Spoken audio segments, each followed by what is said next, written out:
नमस्कार, स्वागत बा आप सभी दर्शक लोगन के। तो खबर बा भोजपुरी हिट मशीन खेसारी लाल यादव जी के बारे में कि जिनकर काल जन्मदिन रहे और जन्मदिन पर सैकड़ों फैन, जी हाँ सैकड़ों फैन उनकर जन्मदिन के मनौले, केक काटले, वीडियो भेजले, फोटो भेजले, सोशल मीडिया पर खूब तहलका मचौले।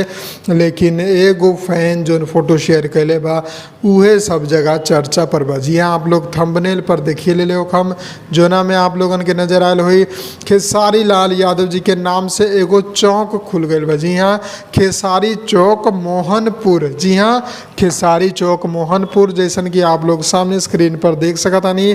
और ई काले ही चौक के उद्घाटन भइल बा और नामकरण रखल गइल बा। आप सब देख सकतानी मेन रोड के बगल में ही ई बोर्ड के लगावल गइल बा बीचों बीच।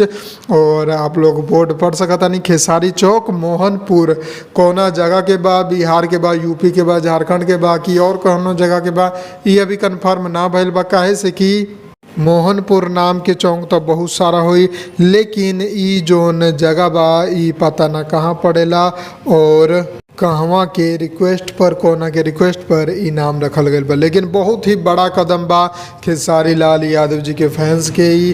काहे से कि कोनो भी स्टार के, वो स्पेशली भोजपुरी स्टार के इतना बड़का सम्मान वो मिलल बा तो बहुत ही गर्व के बात बा पूरा भोजपुरी इंडस्ट्री खातिर।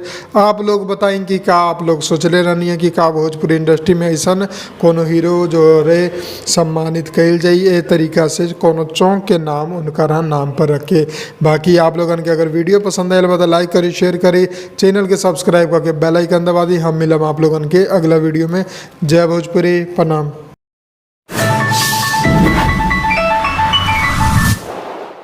लाल बटन के दबा के अपने के चैनल के सब्सक्राइब कर ली और सभी खबर सबसे पहले देखे खातिर एक घंटे के बटन के भी दबा दी ताकि जितना भी खबर डालम आप सबसे पहले फ्री में देख लें।